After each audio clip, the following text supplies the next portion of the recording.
Welcome back to the How We Can Heal podcast. Today, our guest is Dr. Donna Hicks. Dr. Donna Hicks is a psychologist specializing in conflict resolution who has operationalized and popularized the concept of dignity. She's facilitated conflict resolution across the globe, worked closely with Archbishop Desmond Tutu for years, and currently is an associate at the Weatherhead Center for International Affairs at Harvard University. She also offers training around the world on dignity leadership and the role dignity plays in resolving conflict. Her two books, Dignity, Its Essential Role in Resolving Conflict, and Leading with Dignity, How to Create a Culture That Brings Out the Best in People, offer us language and a roadmap to help recognize and cultivate dignity within ourselves and our communities. Donna was a guest on the show in season 4, and I wanted to bring her back to talk about how we navigate dignity violations and temptations to violate dignity. Today, she gives us tools to use amidst the moments of disconnect to help access our own dignity and infuse dignity consciousness into our lives. Please join me in welcoming Dr. Donna Hicks to the show. So nice to see you again. How are you? Oh gosh, crazy busy. So much is happening here at Harvard. Talk about trauma. This has been just one insult after another, one massive dignity violation after the other. I always think of your work, but thinking of it a lot more lately in terms of dignity violations, in terms of temptations to violate dignity. How does it feel to see so many dignity violations right in front of you? And to have this body of work that you've put your heart, your mind, your soul into, your life into. And I'm seeing dignity violations. I'm seeing temptations to violate being eaten up like sugar morning cereal, And I'm just like thinking of your work and thinking of you and like, how must that feel to have put so much work in and then just see things happening in front of you? It's kind of like when you understand trauma, you see it everywhere. And then when you understand and metabolize what dignity is, like then you see when it's working and when it's not, it's so much more apparent in your face. So you've been on my mind and in my heart and just thinking about how that must feel for you. So how does that feel to have put so much energy into this work and then to see so much of the opposite of what you're cultivating happening before your eyes? Well, quite honestly, I feel like I've been validated at this massive level that we're watching. It's everywhere. It's in politics. It's, in our streets. It's I mean, look what's happening in LA right now. But I do feel almost like, okay, yeah, I got that right. I got that right. This is what's happening to people. And these dignity injuries, I mean, we could call them trauma. It ends up being the same thing. People are traumatized by having their dignity assaulted. And so on that level, just knowing, okay, I think I got this right. And Lisa, I have had so many people from all over the world, people with whom I've worked everywhere, internationally and here in the US, write to me or call me and say, hey, look, we're seeing it right in front of our eyes, everything that you were trying to shine a light on, and right now it's everywhere. So in that odd kind of way, I feel, okay, I got this right. Yep, I got this right. Now next question is, what are we going to do about it? What do we do? And one of the things that I've discovered is that people are now at this moment gravitating toward my dignity work because they're feeling it so personally and certainly professionally for many, like all my USAID friends and all the people who lost their jobs all over the world. And so people are feeling it, feeling that real sense of being violated, and know that there is an antidote. And they think of my work as an antidote to what they're seeing right now and what they want to learn it more. I mean, I'm getting so many requests to give talks and to create, do workshops for people, because it's just the pain has gotten to a point where it's almost intolerable to many people. Yeah.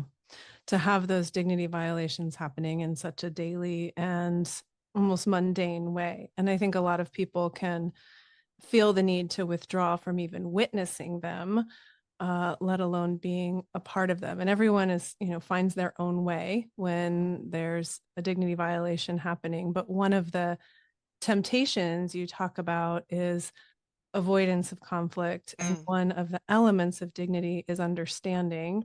And so I think about those two where yeah, we need to do what we need to do to take care of our energy and our lives and have boundaries and stay centered. And how do we address this? Like, how Hmm. do we move forward?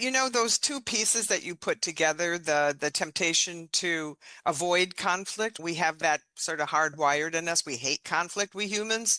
But on the other hand, one of the elements of dignity, as you pointed out, is understanding that people really want to be understood. So I have actually spent a lot of time trying to manage that tension between those two and encourage people to reach out to someone that, you have vastly different political views on, or with just someone that you're, experiencing conflict with. And what I have found is that in order to have a conversation with in this polarized world that we're living in, I think that a couple of elements of dignity are really at play. Certainly the understanding was trying to seek a deeper understanding, but we also have to create safety Yes. too in order to have that conversation. Because one of the Yes. reasons why we avoid conflict in that temptation is when we feel under threat. So that Yeah. activates the temptation to avoid conflict. So what we have to try to work on, and I say practice, practice, practice is the best way to address that threat and realize that this is just another human being, just like me.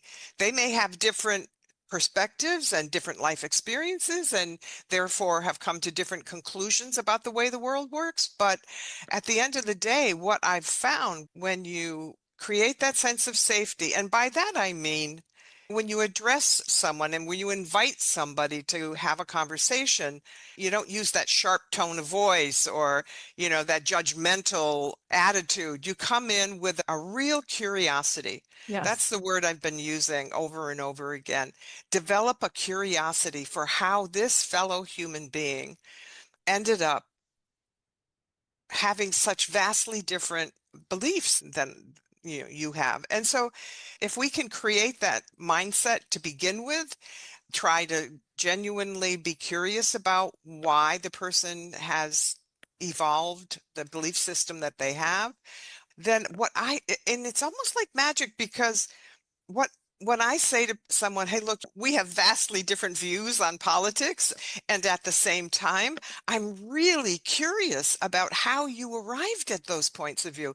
And I'm sure there's a story that you have to tell about that.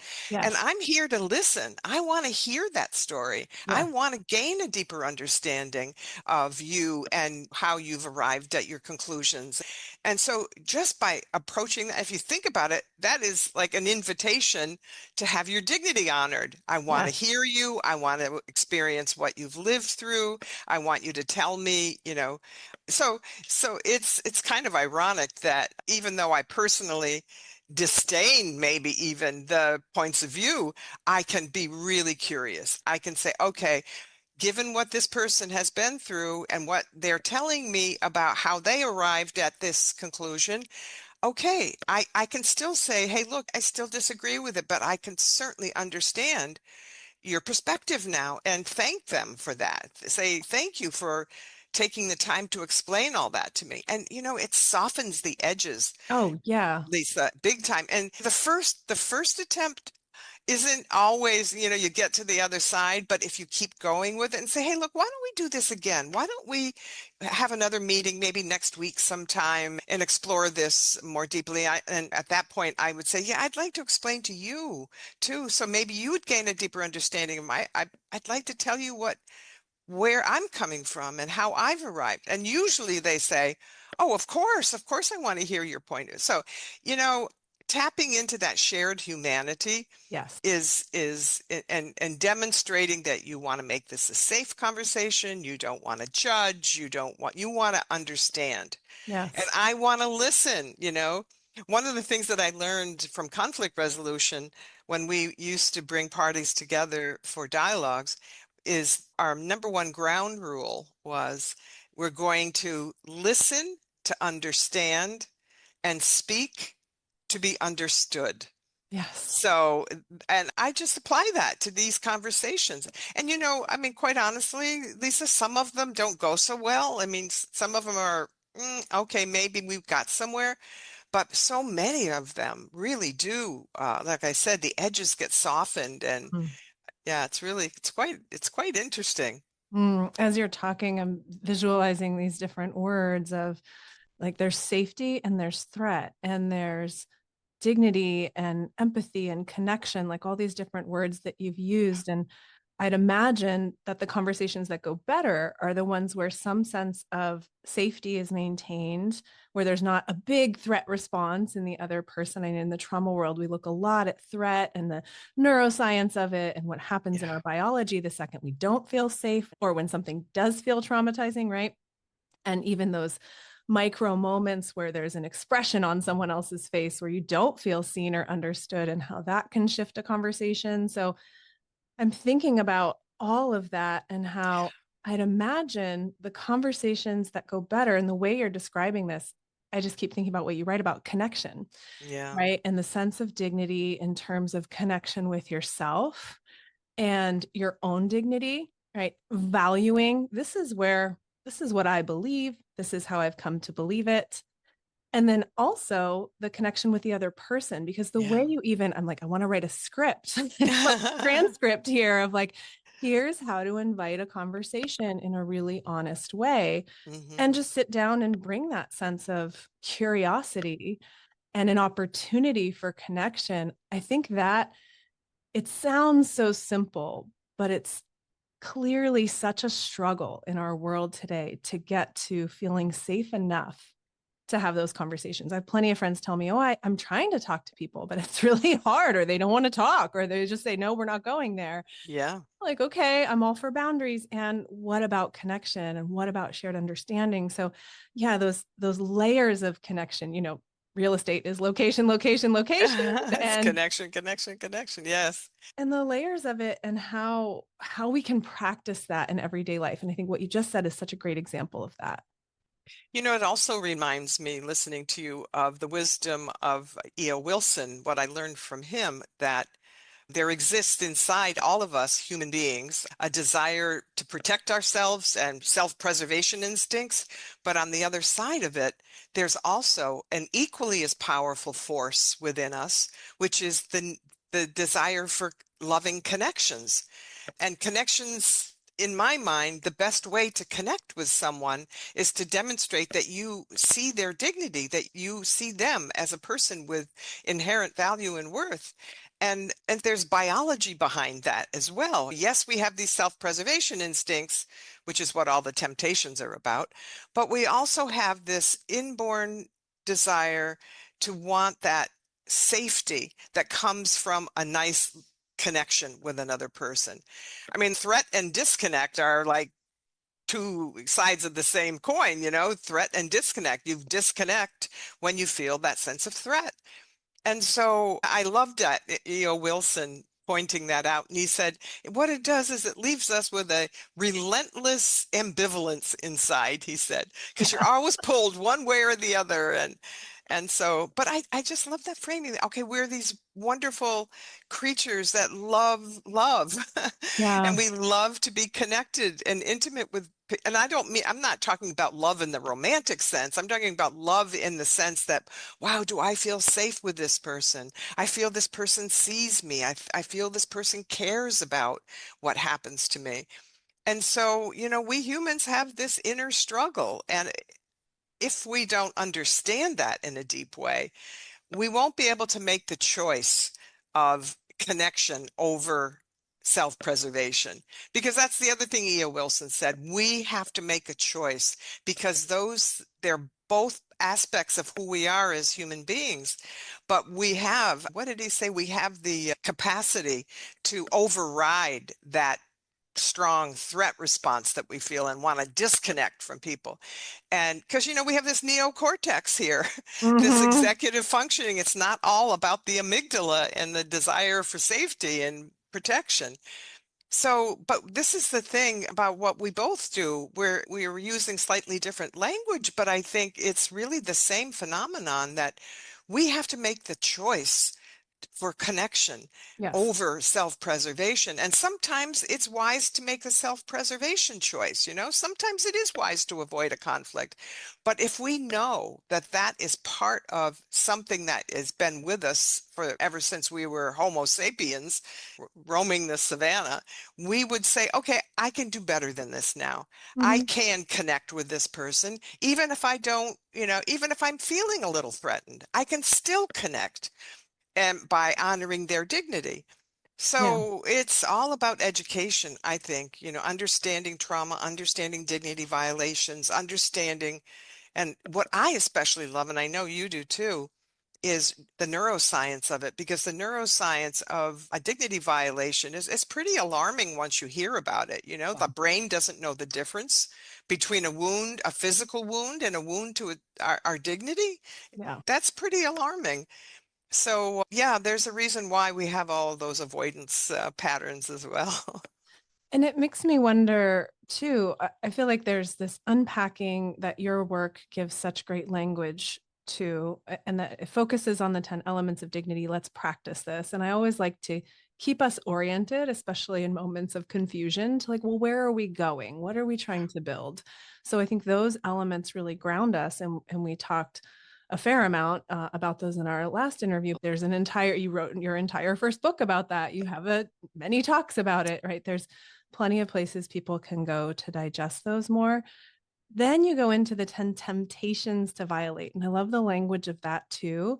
And I Hmm. love the inclusiveness of this is all of us. If you have a brain, if you ever feel threatened or go into defense, or even the best defense is a solid offense, right? If you ever go into that territory, here's some things to reflect on. And so I'm wondering what you're seeing. We're talking about avoiding conflict, but are there other temptations to violate dignity that you feel like are louder right now in the world, that people are getting caught into without maybe even having the language for, Yeah. knowing what's happening? Well, I think the very first one that I point out in that list of 10 temptations is the temptation to take the bait, to Yes. respond, because we're so polarized now. It's like human to human temptation to try to seek revenge and to get even. Yeah. I see that one a lot now, that people are just not willing to, as I say, push the pause button and stop when you feel that desire. Like, what did she just say to me? I'm gonna get back at her. I'm gonna get even here. She can't treat me that way. If we don't recognize that that just leads to more violations, and it's letting the bad behavior of somebody else determine how we're going to act. Yeah. It's like a trigger response. Okay, all right, she treats me that way, I'm going to treat her that way. That is what I'm seeing a lot, or I'm not really seeing it. So I'm seeing it on television a lot, but I'm hearing it a lot too from people who they call me up and they say, I'm just so disappointed in myself. I just took the bait here when I had this political discussion with someone in my office, and I just feel so bad. What should I do? So these alarming kind of reactions that we have, and sometimes we don't even think before we react. It happens so automatically, that desire to lash back, Yeah. that I just heard a program on NPR the other day about revenge and how powerful in our brains, what a powerful brain response it is when somebody comes at us and harms us. We want to seek revenge. We want that person to feel the same pain that we're feeling. It's such a human phenomenon, it's a human reaction. And again, until we learn this, until we understand those 10 temptations and know that these are hardwired and it's part of our ancestral legacy. Yeah. We've inherited these from our early ancestors, these threat responses. But if we don't realize, oh my gosh, if I do respond by trying to get even, then this is going to just escalate this conflict beyond where it was in the beginning. So, we have to be wise. We have to be knowledgeable. We have to be able to stop ourselves and recognize what's going on internally before we lash out and say, okay, I don't want to go there. I'm upset with this person. I'm really upset that she talked to me that way, but I am not going to take the bait. Yeah. I heard someone recently describe pausing as the intentional awkward pause, like just letting whatever just was said hang in the air for as long as possible. And I think there's real power to even that short of a pause, right? I mean, sometimes taking a pause is 10 seconds I to let love that. something hang in the air. Sometimes taking a pause is, you know what, we're gonna wrap for a moment. We'll come back to this, or let's meet next week and talk again. So there's something about slowing things down, which is such a thing in trauma therapy too. Slowing things down and leaving space. And I think even in a moment of pause where someone is tempted to take the bait, and this is something I can do, I'm sure you practice, anyone listening can just Yeah. build that sense of dignity within yourself, like build out that land of dignity. Last time we were talking about putting it in the water. And this time Yeah. it's like build it from within and then share it out around you, and it can transcend those layers between dignity for your own inherent worth, for how you interact with others, and for something even greater than that. But if there's a moment where we want to take the bait, like it's real tempting, it could be really easy to step into that type of Yeah. dynamic, or the brain's lighting up in that way. If we pause, things change, right? Even just letting words hang in the air, the person who said them might actually start to connect what they're saying. Maybe, not always, but there's an opportunity to just witness what's happening. And there's an opportunity to make new choices, right? Or to even take that moment to access your prefrontal cortex and Right. decide rather than react. And that's such a thing. I mean, in the whole of my career, there's always been, especially working with youth, when I was working in juvenile justice centers and places Mm. like that, there was such an emphasis, bringing mindfulness there, bringing yoga there, such an emphasis on that pause, on like, what if we can just learn to respond rather than react? So that weaves into the 10 temptations and navigating them. And there's so many layers to the different temptations, but it sounds like with this one, you're seeing a lot taking the bait. Yeah, that's what I'm seeing. People are losing that space. You said we have to create some space for that pause. And it's so true. The other little tool that I think we mentioned the last time I had a conversation with a neuroscientist, and we were talking about this, about what happens when you get that biological impulse triggered, like that fight or flight response triggered. What do you do? And I was saying, well, we should just count to 10. And she said, no, you know what? Everybody thinks counting to 10 is the good thing, but I can tell you from a neuroscientist point of view that it doesn't work. What works is when you take 10 deep breaths. Mm-hmm. Because what's happening, when you feel that impulse, she said, there's all kinds of cortisol, these hormones running through your body, Yes. and you have to stop and try to intercept that Mm. process where that stuff is triggering you to behave badly. But 10 deep breaths, it really does. And it doesn't have to be like a big deal, but you just, like you said, pause, breathe deeply, in and out, in and out. And it's remarkable how it can calm us down. Yeah. And such a simple tool. We have what it takes to override these impulses. We do have what it takes, but we just have to learn them. We have to understand them. Number one, we have to understand them, know that they're there, and then figure out some techniques to calm down that amygdala that's on fire in our brains. And I know in the trauma world, people are also looking now more so even at shock, like that first moment, that milliseconds where our deep brain orients to a threat. And it might be these little impulses or things that happen, but before we even go into fight or flight, there's like an alert, right?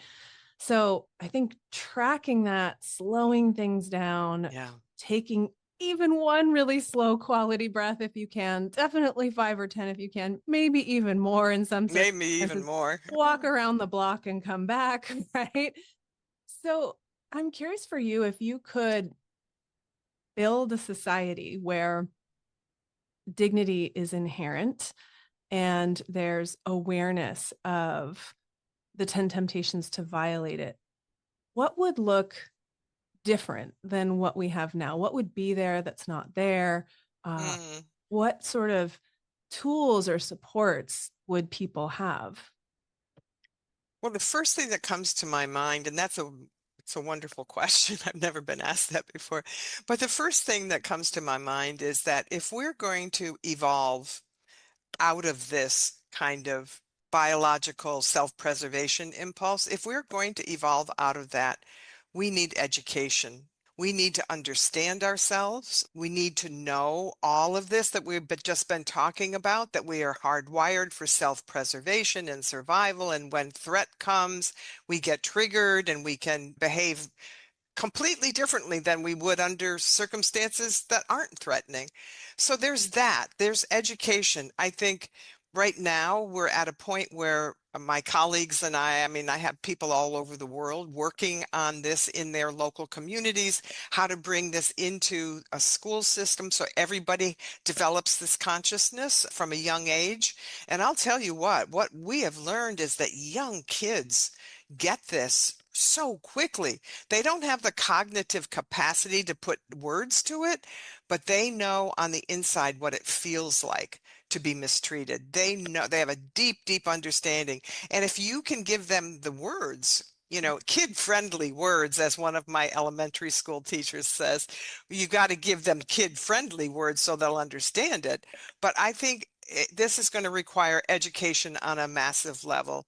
Everybody needs to, it's like ABCs. We have to add the D, dignity, when we're thinking about primary education, secondary education, university education. And on the other end of it, in the university, so for example, I've been working for 10 years now with a professor at Fordham University, his name is Michael Pearson, on transforming business education. Mm, And the reason why this is so critical is because business employs so many people yeah. that if the business world, like faith communities have their congregants go to a church once a week, right? For an hour maybe.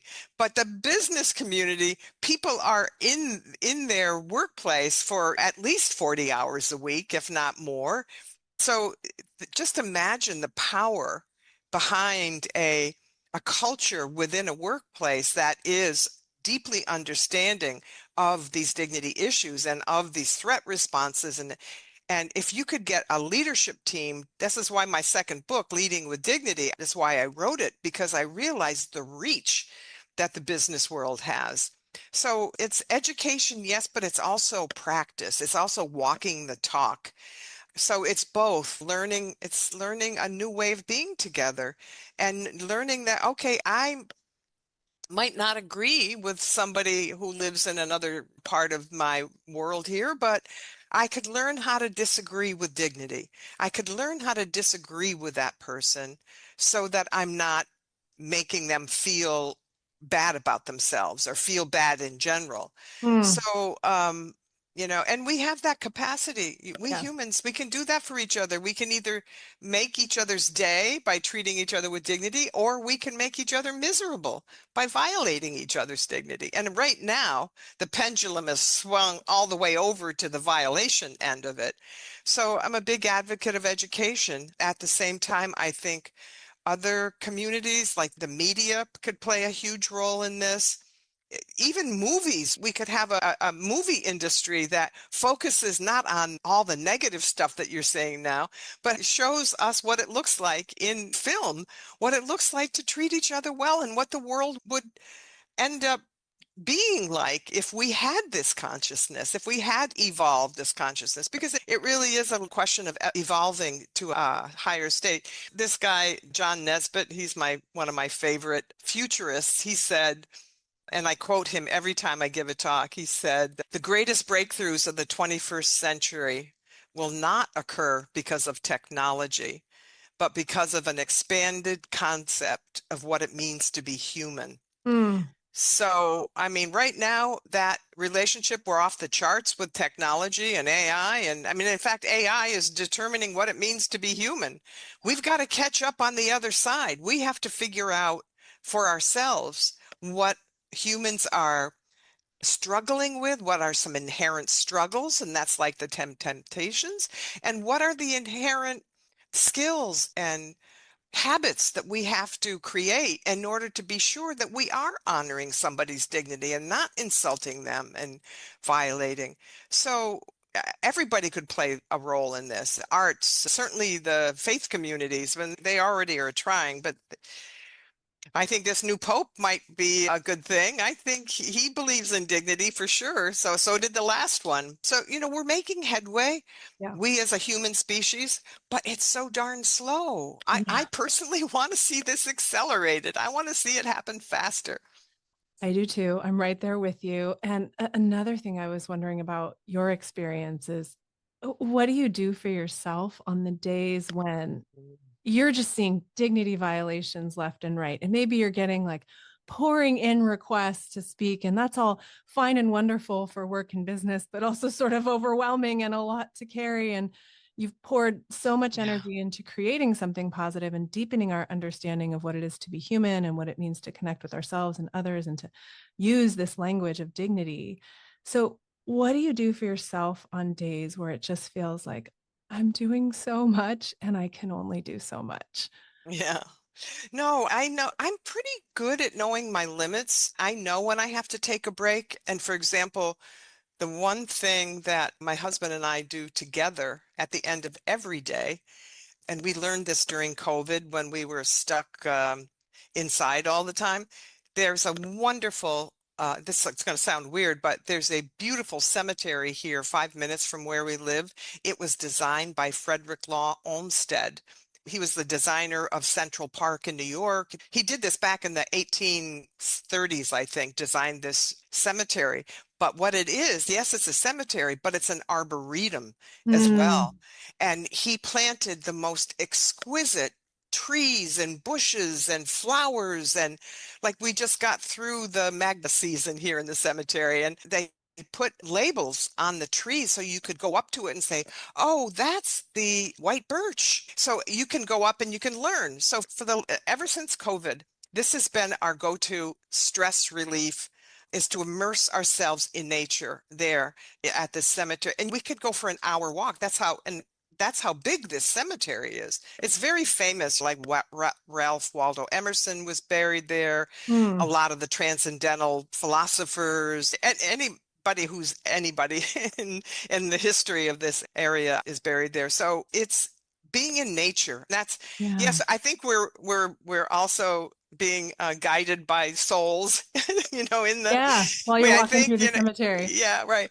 But more than that, and more than that, it's just being in nature and Mm, understanding the awe and recognizing the yes. connections that we have to nature. That calms us both down. It Oh, doesn't yeah. take but 10 minutes to start that walk Yeah. that we feel that connection to something bigger than ourselves. Yes.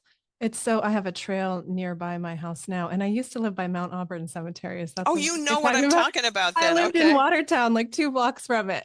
Oh my God. Well, that's where I live, is When Watertown. I was at Harvard, yeah, and Yeah. I can't even remember the name of the street now, but just a few blocks from that cemetery. So I was just picturing walking through there. So you know exactly what I mean. Yeah. And now Did I you live, know Frederick Law Olmsted designed that?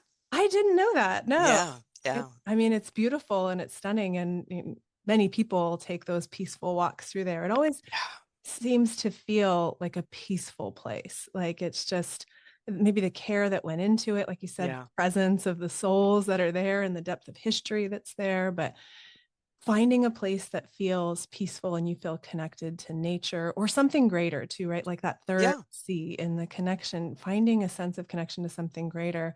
When I walk up this hill near where I live now, I'm always recentered and amazed by, oh, things are all right Yeah. right now. Like Ah, I might have just had my mind in whatever, story or experience or reality that's happening right now. But if I step out and my partner Alex and I always just call it up the hill, down the hill, because there's a trail I and love that. there's three benches. Are you going to the first bench? Are you going to the second bench? Are you going to the third bench? And the top bench, you can see the whole of the San Francisco Bay Area. So if you get up there, like there's some days where the sun's setting really quickly, and I'm like, come on up there so I can see something. But Oh, just that's being, stunning. That's stunning. just being there, like the first little climb, and you just have a view of a golf course, which isn't the most, compelling thing, but just that little perspective of looking at the Hmm. trees and the sky and the dirt and like hearing the birds and seeing maybe a bunny or a deer or something going by, it recenters me in this way of, oh, like this is actually okay right now. This is Yeah. safe. And I know some people feel unsafe in nature, especially if it does get dark, Well, right? But yeah. but but there's, like everything seems to be okay, even though I know I have a lot of information in my mind that could make me feel threatened or scared. I actually feel more connected and more safe in this moment being out on the trail. So I love that you and your husband go for that cemetery walk and just connect with the artistry that's there, the presence that's there, the nature that's there. All of that. And it just comes back to like, okay, here I am. Let me just shift my world a little bit Hmm. after being in some of those dignity violations, or, taking in some of the energy of that. Yeah. And this isn't another example, but what you just mentioned about how, I get all these calls and I do. And in fact, I felt like, and I continue, not so much anymore, but when this stuff broke about US Aid and all these other organizations that were getting all these mass firings, when I would have a conversation with someone, as much as the person was hurting and I was really trying to console them, as much as all that pain was right there, right present in front of me, there was a sense of connection that I felt with the person that I don't know, it was, and we both felt it, that I'm thinking of this one woman who called me recently, and that we both had this sense that, you know what, we really do need to stick together.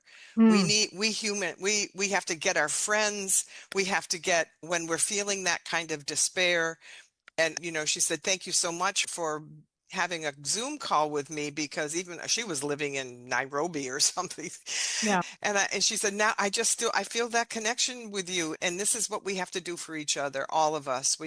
If you sit in that trauma and that despair and that sense of depression, it'll completely eat you up. So yeah. when reaching out is another thing that I did a lot of, reaching out to my friends, my family, my people I felt really close to, and just debriefed with them, just downloaded some of the sorrow that I was experiencing.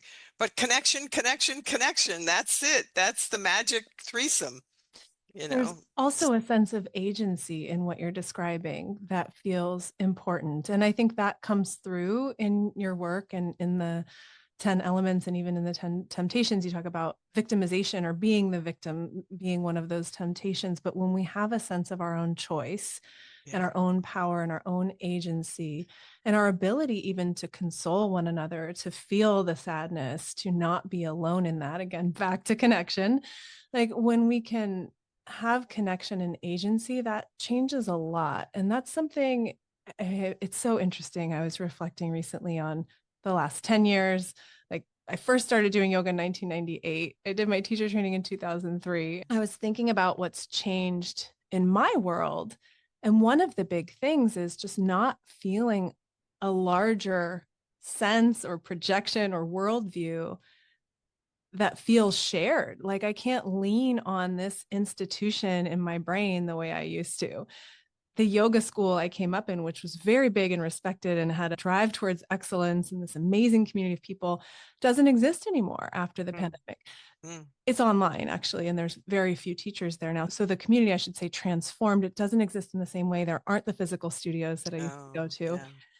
And that is something that when I was at UCLA, I leaned on. I leaned into that community to go practice together. And we disagreed, right? Not everyone was vegan. It was very popular at the time, but like there was healthy discourse, there was movement, there was breath. And even I think academics at times, there's so much information and there's so much conflicting information that it can just feel like there's this lack of steadiness of like, well, what can I really lean on? Like I can lean on science, but this paper says that, and this school's turning out this. And so it takes time to build that foundation. And I'm with you on like, can we just move this along? So I'm also wondering, where do you find a sense of steadiness? I think your work is one place that I can rest on. Thank you for that. Where do you find that sense of steadiness and connection as you continue this work? Well, I keep getting, oh my gosh, I had the most wonderful experience yesterday that grounded me in a way that I haven't been grounded, I think, quite as powerfully before. And I have a nephew in Ecuador. My husband is half Ecuadorian and he has family in Ecuador. And my nephew spent a lot of time with us when he was 6 years old Hmm. because he was diagnosed with a horrible cancer, Oh, awful, awful cancer at 6. And he and his mother and father decided they wanted to come to Boston to get treatment because it was the best place for child cancer. I think it was Children's Hospital or something like yeah. that here. And so we opened our doors to them and we said, look, you can stay with us and come, because they came and went for about 2 years. But for 2 years, we got so close to this little boy, this precious little guy, 6 years old, who was having chemotherapy. And so you can imagine what it was like. We sort of went through agony with his parents, just hoping Mm, that this was going to work. And long story short, he was cured. He mm, bounced back by the time he was like 8 or 9 years old, he was just like right back to being a kid again. yes. So fast forward again, and he becomes politically active in Ecuador, and he becomes the Minister of Culture in Ecuador. Okay. Now, so this kid is, I never asked him this, and I'm going to, but I think he feels like he had a second chance at life. Yeah. And he's the most wonderful, dignified young person that I think I've ever met. And anyway, became active in politics, and he was recently, in the last couple of weeks, appointed as the president of the National Assembly in Ecuador, which means it's the equivalent of the Speaker of the House here, Wow. Mike Johnson. But what he did was I had given him a copy of Leading with Dignity when he had his previous appointment as Minister of Culture, and he read it and he took to it in a way that he felt like this is what I need to do when I become more powerful in my leadership positions. And he wrote this op-ed piece on Sunday about leading with dignity.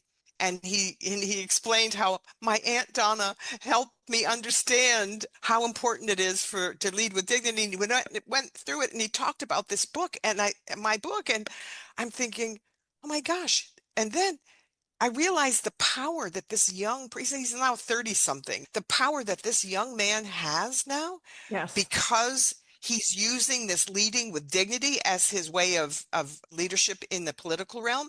I mean, it's unheard of in Latin America, absolutely unheard of.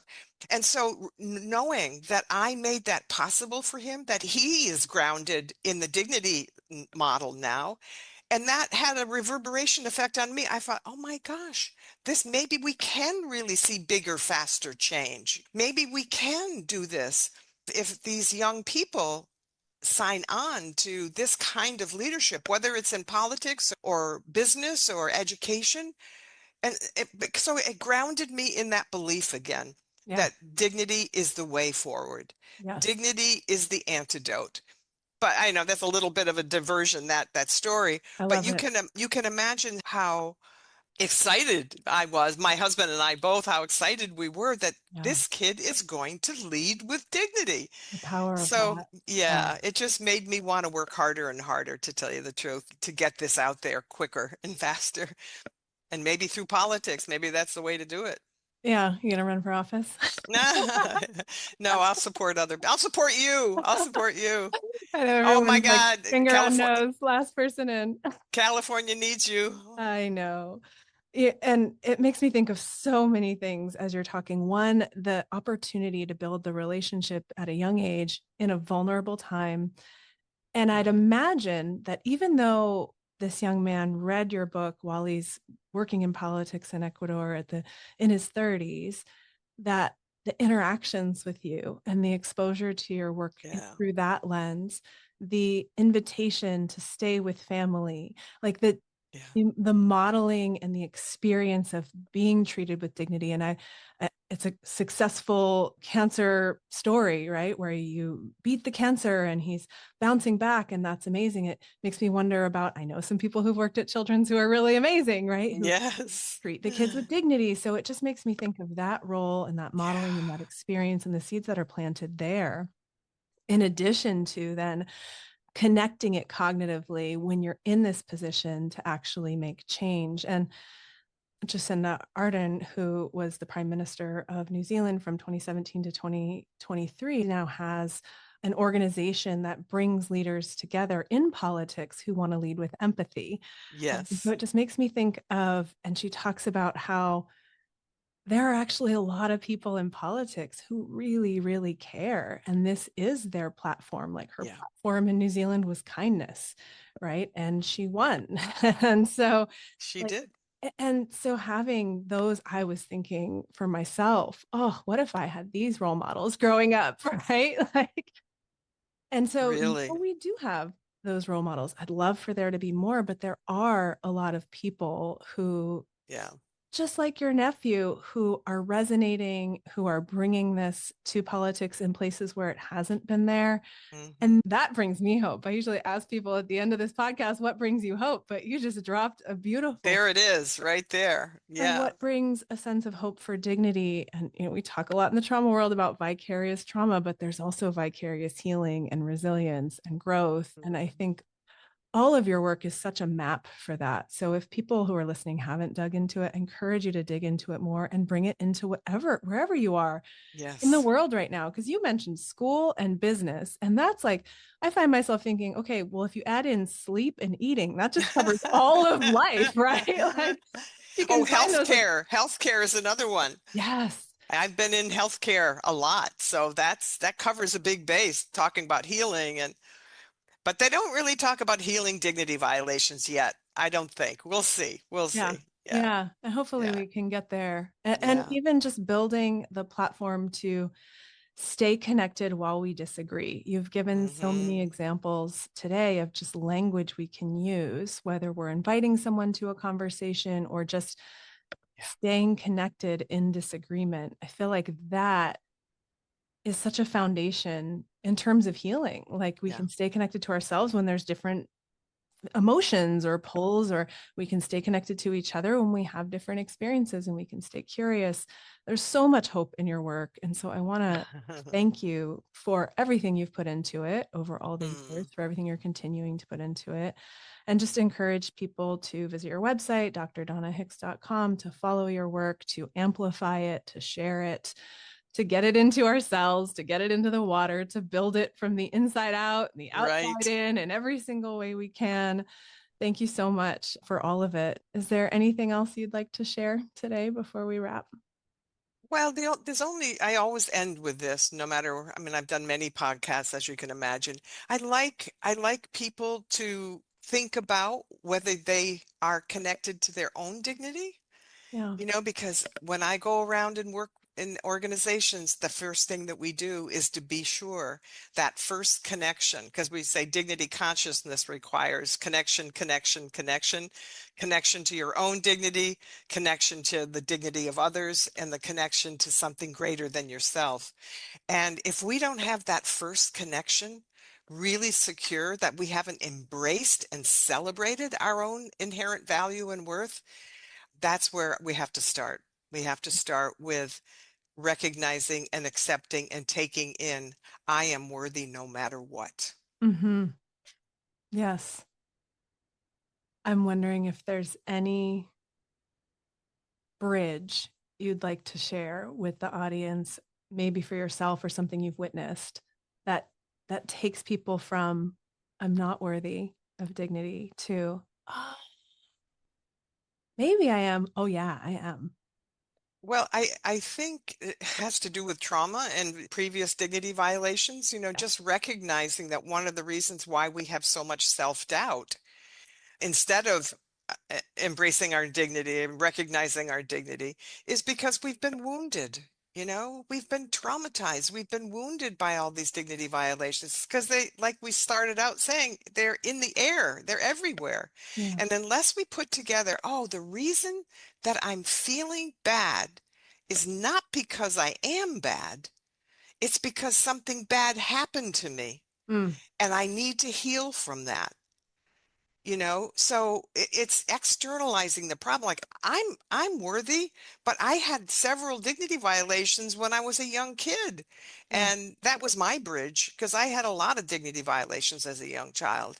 And so recognizing that, oh no, I wasn't a bad little girl, something bad happened to me. I had people and events who were traumatized themselves, who were treating me badly, because that whole trauma cycle continues on until we stop it and say, no, Yeah. I'm worthy no matter what. I have had something wrong. I feel like there's something wrong with me, but it isn't me. Something wrong and bad happened to me. Mm, So that transition, that's the bridge that helped me get through. And now, I mean, once I've embraced my dignity, this was only maybe a couple decades ago, but sky's the limit for me, you yeah. know. Sky's the limit. I'm not stopping. Nobody's going to stop me from being creative and helping others and contributing to the welfare of humanity. Nothing's going to stop me. I love it. That's it. I Yeah. celebrate it. So powerful. And Yeah. we talk about putting dignity in the water. And have this image as you're talking of the reverse, which is like we do for our drinking water, filtering things Filter out. it So out. maybe the Yep. dignity is actually the water. Maybe the dignity is actually the Oh, reality. yeah. And once we Yeah. filter out the harms or the Yeah. things that are harmful or All the the systemic toxic harms, toxins. Yeah. we get that out and it's like, oh, Yes. that was just something that impacted me. Mm-hmm. That was something else, but the whole of who I am. It's deep Exactly. work. And I think part of the So deep. process of your work and the reason it takes time is because it does ask us to go pretty deep, right? It's not just 10 steps and done, right? It's ongoing, it's Yeah. deep, it requires humility, it requires reflection, and it's dynamic in that way. So thank you for Absolutely. continuing with it. And I encourage everyone listening to keep practicing this dignity consciousness. Yes.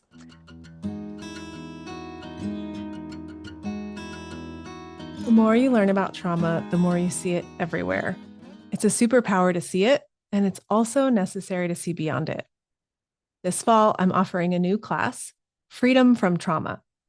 In it, I'll describe why it's essential for us to identify trauma and how we can approach healing in a way that we don't end up swimming in it. You'll learn simple, not always easy, perspective and practices to help you move out of the trauma vortex and stand in something stronger and more powerful than the impacts of harm. I'm looking forward to sharing what I know with you in this new way. Visit howwecanheal.com/freedom from trauma to register for the training. Thank you so much for listening. Now, I'd really love to hear from you. What resonated with you in this episode? And what's on your mind and in your heart as we bring this conversation to a close? Email me at info@howwecanheal.com or share your answers and what's been healing for you in the comments on Instagram, where you'll find me at howwecanheal. Don't forget to go to howwecanheal.com to sign up for email updates as well. You'll also find additional trainings, tons of free resources, and the full transcript of each and every show. If you love the show, please leave us a review on Apple, Spotify, Audible, or wherever you're listening to this podcast right now. If you're watching on YouTube, be sure to like and subscribe and keep sharing the shows you love the most with all your friends. Visit howwecanheal.com/podcast to share your thoughts and ideas for the show. I always love hearing from you. Before we wrap up for today, I want to be super clear that this podcast isn't offering prescriptions. It's not advice, nor is it any kind of mental health treatment or diagnosis. Your decisions are in your hands, and I encourage you to consult with any healthcare professionals you may need to support you through your unique path of healing. In addition, everyone's opinion here is their own, and opinions can change. Guests share their thoughts, not that of the host or sponsors. I'd like to thank our guest today and everyone who helps support this podcast directly and indirectly. Alex, thanks for taking care of the babe and taking the fur babies out while I record. Last and never least, I'd like to give a special shout out to my big brother Matt, who passed away in 2002. He wrote this music, and it makes my heart so very happy to share it with you here.